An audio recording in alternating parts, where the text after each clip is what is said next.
Bonjour à toutes et à tous. Merci d'être là, fidèles au rendez-vous. Merci pour votre présence en ce moment. C'est le Seigneur qui nous invite à nous réunir aujourd'hui et nous voulons lui rendre la gloire, nous voulons lui rendre juste ce moment. Relancer notre prochaine semaine en le louant, en relâchant à ses pieds tous nos soucis, tous nos inquiétudes, et de juste passer une heure avec lui, à le louer, à l'adorer et à s'attendre à lui. Alors je vous propose de commencer ce temps par une prière. Seigneur, c'est toi qui nous réunis ici aujourd'hui, c'est toi qui nous as appelés à être là aujourd'hui. Nous disposons nos cœurs à t'écouter. Nous voulons monter nos louanges vers toi. Nous nous abandonnons à toi, nous nous attendons à toi.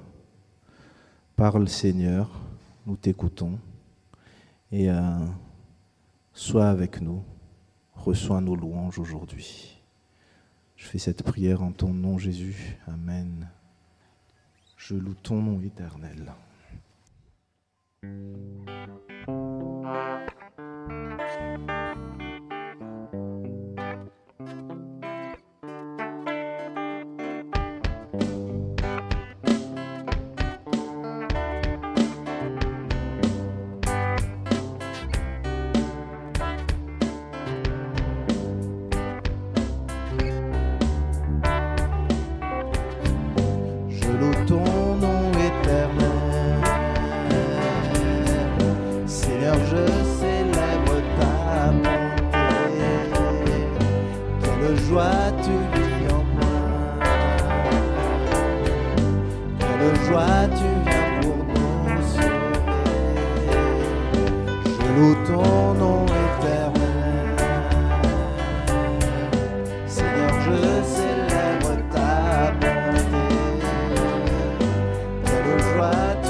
Bénis Dieu, ô mon âme, ô mon âme, en gloire à son saint nom.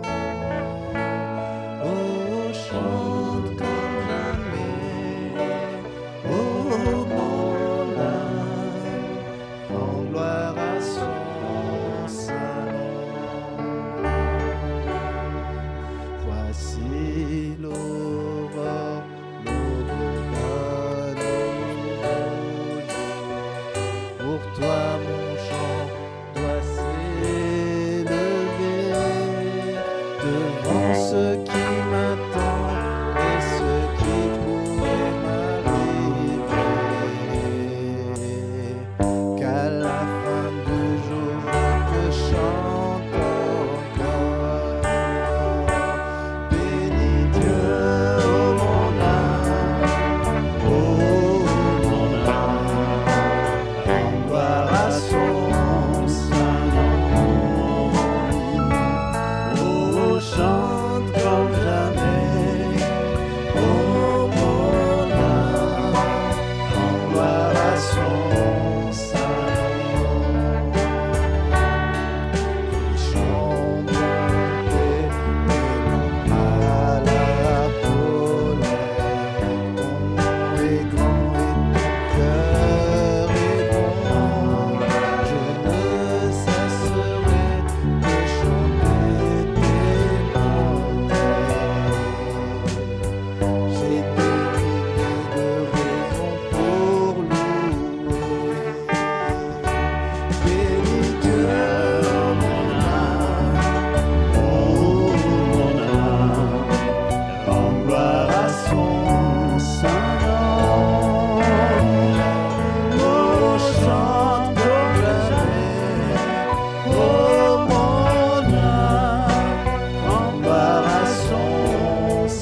dans ma vie sois toujours le roi.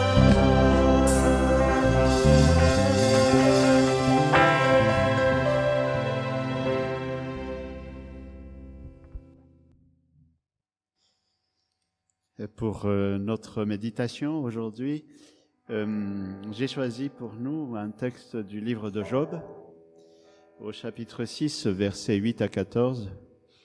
« Oh, si ma demande s'accomplissait et si Dieu m'accordait mon désir, s'il plaisait à Dieu de m'écraser, de lâcher sa main et de me retrancher, alors il y aurait encore pour moi une consolation. Et dans la douleur qui n'épargne pas, je me réjouirai de ce que je n'ai pas renié les paroles du saint. Quelle est ma force pour que j'attende et quelle est ma fin pour que je patiente? Ma force est-elle dans la force des pierres? Ma chair est-elle d'airain? N'est-ce pas qu'il n'y a point de secours en moi et que toute capacité est chassée loin de moi? À celui qui est défaillant est due la miséricorde de la part de son ami, sinon il abandonnera la crainte de Dieu. » Prions. Seigneur, que ton esprit nous guide et que nous puissions entendre une parole qui vient visiter nos défaillances et nos vulnérabilités. Amen.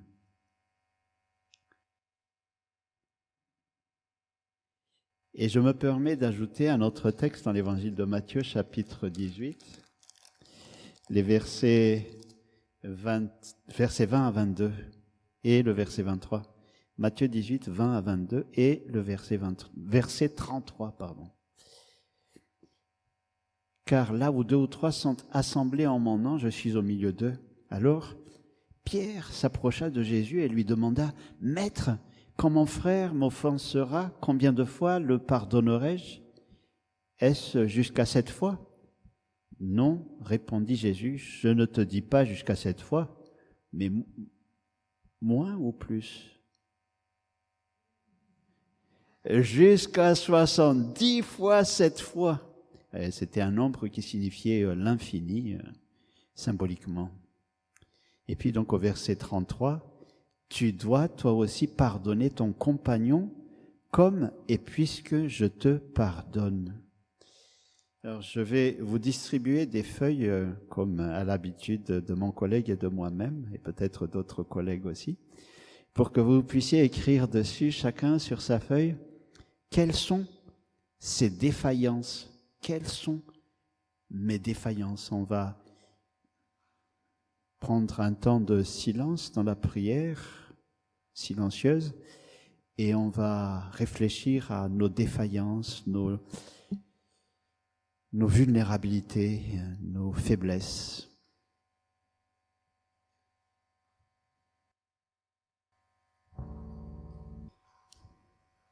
Et si on n'arrive pas à penser à quelque défaillance que ce soit, ce n'est pas grave, c'est que voilà, on peut ne rien mettre sur la feuille.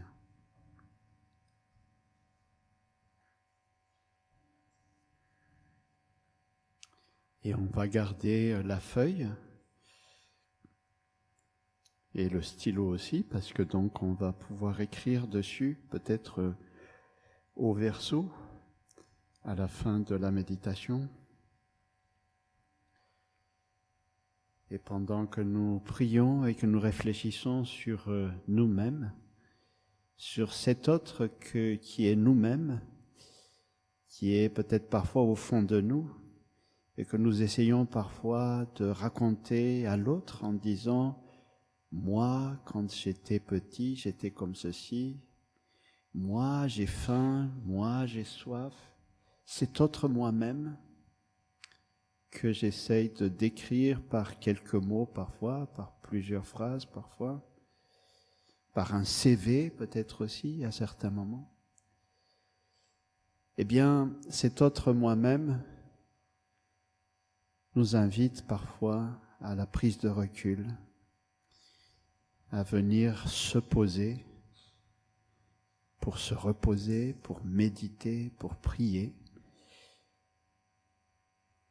C'est Paul Ricoeur qui nous invite à ce genre de réflexion. Dans un chapitre intitulé « Le pardon difficile », Ricoeur, ce philosophe protestant français, explique la difficulté du pardon auquel l'être humain est appelé. Le pardon. En effet, la faute est inhérente, elle nous colle à la peau, à la nature humaine, elle est là. Elle fait partie de notre nature, comme un déjà là qui adhère à l'existence humaine. Alors, pour vous donner un exemple, je ne sais pas vous quand vous aviez 3 à 6 ans, mais un psychologue a fait l'analyse, enfin une équipe de psychologues a fait l'analyse. On met une pièce bien fermée, au milieu de la pièce, un objet. Et on demande à un enfant de 3 à 6 ans d'aller dans la pièce. Et on lui dit, tu ne regardes pas à l'objet qui est dans la pièce, au centre de la pièce.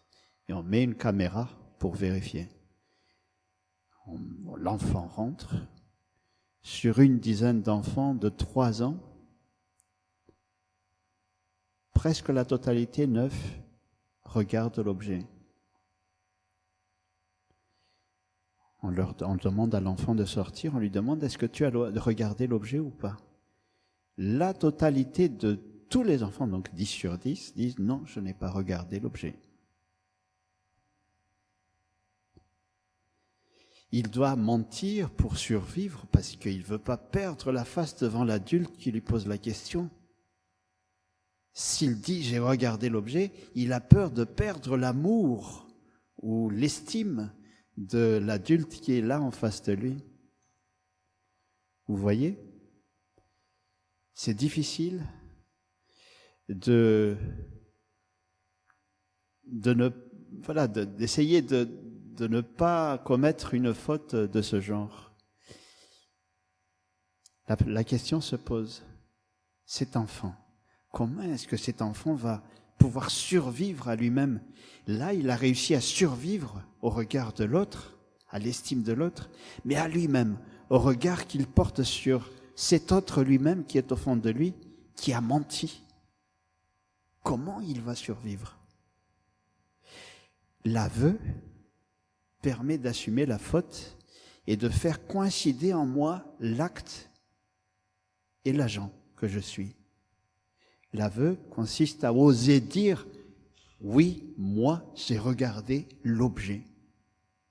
L'aveu, donc, permet de se réconcilier avec soi-même, au fond, par rapport à cette conscience qui est en moi, qui me dit « tu as menti », et moi-même qui essaye de me survivre, enfin de tenir face à ma propre conscience.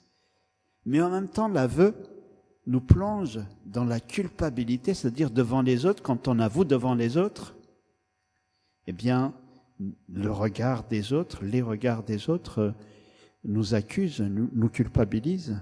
Je ne parle même pas de l'institution, parce que autant les autres, paraît-il, d'après Ricoeur, sont capables de pardonner, autant les institutions, il faut absolument qu'il y ait une justice institutionnelle, sinon il y a le chaos dans le vivre ensemble. Et donc, avec Ricoeur, je pense que seul le pardon qui pardonne l'impardonnable peut libérer et permettre de repartir sur de nouvelles bases. Et ce pardon-là ne suppose pas la demande de pardon. Je n'ai pas besoin de me demander pardon à moi-même. Enfin, moi, ça m'arrive souvent de dire pardon tout seul, mais c'est pas nécessaire forcément. Emmanuel le sait très bien. C'est pas nécessaire, mais le fait d'être capable de se pardonner permet vraiment de repartir sur de nouvelles bases. Le pardon qui ne va pas jusqu'à pardonner l'impardonnable n'est pas véritablement le pardon. Et la vie communautaire se retrouve dans la tension entre, d'un côté, la profondeur de la culpabilité qui résulte de l'aveu, c'est-à-dire quand je trouve le courage d'être responsable de mes actes, de ce que j'ai fait, et que j'essaie de faire coïncider l'agent que je suis et l'acte que j'ai commis, cet aveu-là plonge dans la culpabilité devant la société, devant les autres. Donc il y a cette profondeur de la culpabilité, et de l'autre côté, il y a la hauteur de l'exigence du pardon, de ce pardon qui seul pourrait me libérer de cet enfermement, de cette culpabilité. Le pardon libère, l'aveu responsabilise. Il y a cette tension en chacun entre la nécessité, la responsabilité d'avouer, de reconnaître, d'assumer ses fautes, et le pardon qu'on doit se donner à soi-même. Bon, après, on peut citer les exemples des protestants au XVIe siècle, XVIIe siècle, début XVIIe, c'était les dragonnades. Beaucoup de protestants ont renoncé à leur foi. Comment on dit déjà le fait de abjurer? Merci les historiens. Abjurer. Comment survivre quand on a abjuré devant la société? Comment survivre? Comment se pardonner soi-même? Sans le pardon parfait, idéal, il n'y a pas de pardon libérateur. Chez Ricoeur, ce pardon idéal relève de l'hymne à l'amour, comme chez l'apôtre Paul, c'est cet hymne à l'amour. Sans l'amour, je ne suis rien. L'amour excuse tout, pardonne tout, supporte tout. Et puis, d'autres vertus de l'amour encore qui sont citées par Paul dans le chapitre 13 de la première aux Corinthiens. Ce pardon, cet idéal du pardon parfait relève de l'espérance, de ce que l'on ne voit pas encore. Cette espérance, vous savez que en tout cas, c'est Paul qui nous apprend cela. L'espérance ne se voit pas encore. Quand on voit quelque chose, ça ne relève plus de l'espérance. Mais l'espérance, c'est plutôt quelque chose qui nous échappe, qu'on ne voit pas, mais qui nous attire vers le meilleur. Eh bien, le pardon idéal relève de cette espérance-là. Mais dans notre texte, l'espérance de pouvoir se pardonner découle de la présence de la grâce inconditionnelle en Christ. Vous savez, le texte que je vous ai lu commence par ceci: là où 2 ou 3 sont assemblés en mon nom, je suis au milieu d'eux. Et c'est tout de suite après, ça c'était le verset 20, verset 21. Alors Pierre s'approcha de Jésus, lui demande: Maître, quand mon frère m'offense, combien de fois dois-je pardonner? Et la capacité de pardonner, d'après ce texte, suit directement cette présence du Christ, cette présence de la grâce inconditionnelle en Christ. Cette présence nous tire vers le haut, la hauteur du pardon idéal. Cette présence est donnée dans la prière de 2 ou 3 qui sont réunis, comme nous aujourd'hui. Il paraît qu'à l'époque, ce texte renvoie à la pratique liturgique de l'époque où l'assemblée était réunie et puis il y avait 2 ou 3 personnes qui prenaient la parole pendant le culte, comme nous faisons ce soir. Et donc, les officiants ou les personnes qui prennent la parole pendant l'assemblée, comme je fais là, j'invoque le nom d'une divinité sur vous, de mon Dieu sur vous. Et cela signifie nous placer tous sous la présence de cette divinité. Et donc, quand Ouni a prié au début, il nous a placés sous la présence de cette divinité.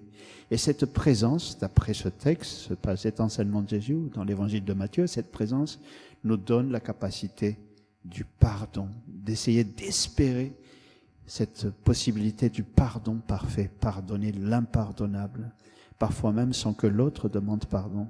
En tout cas, me pardonner ce qui est impardonnable en moi. Il me semble que c'est la spécificité de la communauté telle qu'on la conçoit chez nous. Vous voyez, chez d'autres communautés, tu me bombardes et donc je te bombarde. Tu tues des civils chez moi, je tue des civils chez toi. Ici, c'est différent. Je pardonne parce que je suis pardonné infiniment. Dans la communauté fondée en Christ, le pardon fraternel s'oppose désormais à la spirale de la vengeance. Et donc, le pardon peut sauver la communauté de la ruine. Parce que la spirale de la vengeance va enfoncer chacun, chacune dans la profondeur de la culpabilité. Et on se culpabilise. Et par la vengeance, on se venge et on se culpabilise un peu plus. Et l'autre se venge et il se culpabilise. Et je me culpabilise. On s'enfonce dans la spirale de la vengeance. J'ai entendu une explication de cette spirale par l'image de deux miroirs qui se mettent face à face. C'est Burgess qui explique ça. Deux miroirs, il suffit de deux miroirs face à face pour construire un labyrinthe. Le labyrinthe, c'est le lieu où la bête, le minotaure, se perd. Il faut le piéger, il faut l'enfermer là-dedans. Eh bien, il suffit que deux personnes qui sont persuadées qui s'enferment dans leur certitude, le miroir, le premier miroir, s'enferme dans la certitude et renvoie à l'autre ce qu'il pense de l'autre avec certitude. Et l'autre miroir, pareil, renvoie à l'autre l'image qu'il se fait de l'autre avec certitude. Et voilà, on tombe dans un labyrinthe. Le pardon peut nous faire sortir de ce genre de spirale. Sans la présence du pardon inconditionnel du Christ, notre pardon risque d'être un pardon de bienséance, c'est-à-dire je te pardonne, quoi, pour éviter les conflits, etc. Donc, ce que je vous propose maintenant,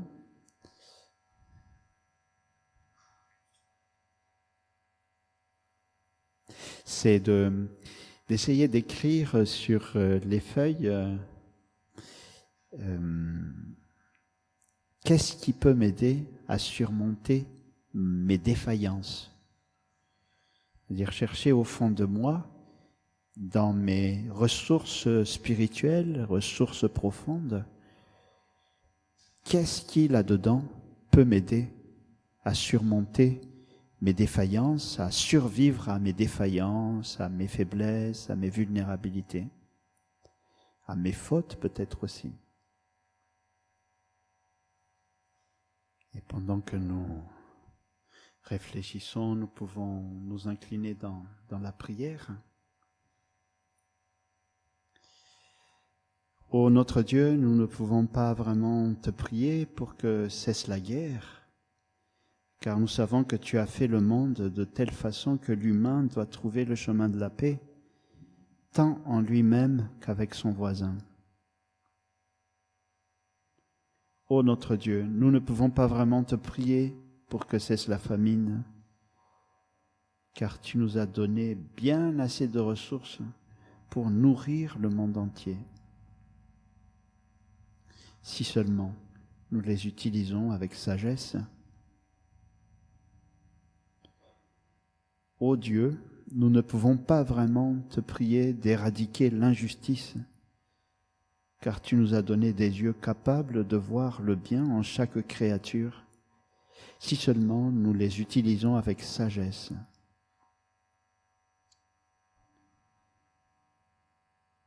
Seigneur, nous ne pouvons pas vraiment te prier, te demander de faire cesser le désespoir, car tu nous as donné déjà la foi, avec le courage de transformer les taudis et de semer l'espérance, si seulement nous l'utilisons avec sagesse. Seigneur, nous ne pouvons pas vraiment te prier de faire cesser les maladies, car tu nous as déjà donné une intelligence capable d'imaginer des traitements et de créer des médicaments, si seulement nous utilisons notre intelligence avec sagesse.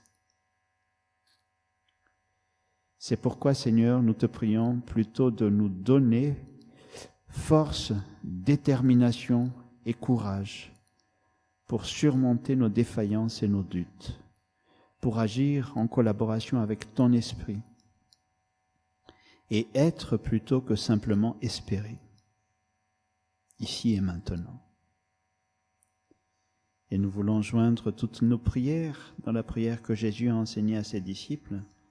Notre Père qui es aux cieux, que ton nom soit sanctifié. que ton règne vienne, que ta volonté soit faite sur la terre comme au ciel. Donne-nous aujourd'hui notre pain de ce jour. Pardonne-nous nos offenses, comme nous pardonnons aussi à ceux qui nous ont offensés. Ne nous laisse pas entrer en tentation, mais délivre-nous du mal. Car c'est à toi qu'appartiennent le règne, la puissance et la gloire, pour les siècles des siècles. Amen. Merci Mine pour ce beau message sur le pardon. Et je vous invite à prolonger ce temps de partage, ce que Mine vient de nous partager, par le prochain chant. Abrite-moi sous tes ailes, parce que c'est en se laissant abriter sous les ailes de Dieu que nous pouvons vaincre nos défaillances et nos faiblesses.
Même si les océans se déchaînent,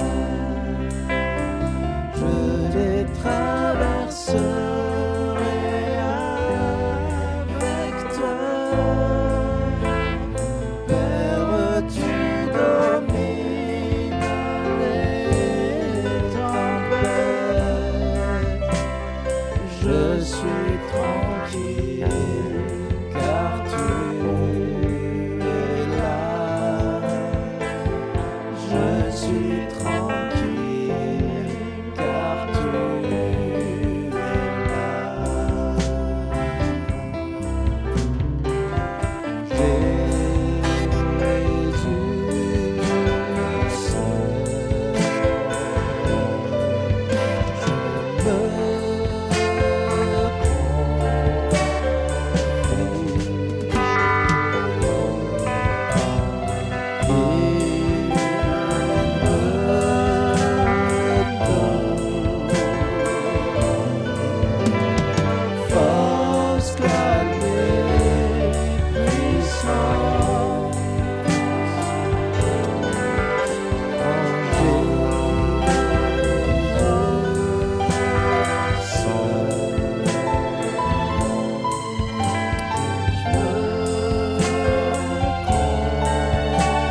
faire le temps de l'offrande. Peut-être on va prolonger le chant pendant l'offrande. Je ne sais pas si tu avais prévu le... Oui, c'est le moment de l'offrande et il y a donc pas le panier sans contact, mais le paiement en ligne.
Faire le message de bénédiction. Un jour, quelqu'un racontait à ses amis, à ses lecteurs, « Le Seigneur m'a dit, ma grâce te suffit. L'action puissante de mon amour se révèle encore mieux quand tu es faible. » dans tes défaillances, dans tes vulnérabilités. Pour cela, je vous invite à vous lever pour recevoir la bénédiction de la part de Dieu.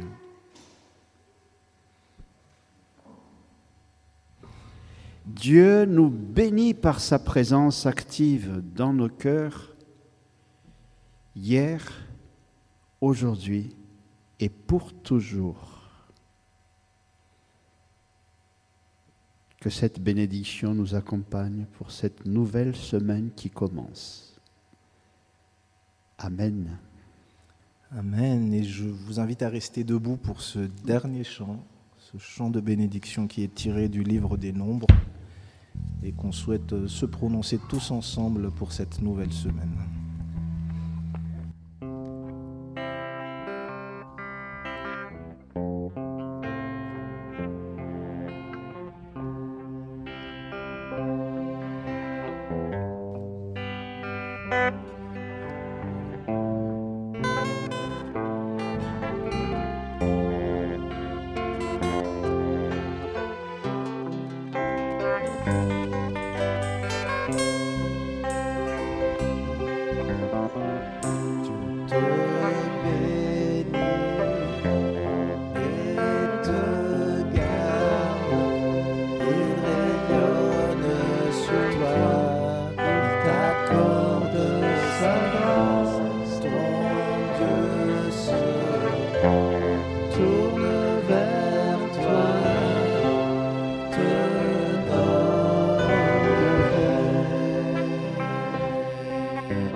Amen. Amen. Bon dimanche à toutes et à tous et Dieu vous bénit.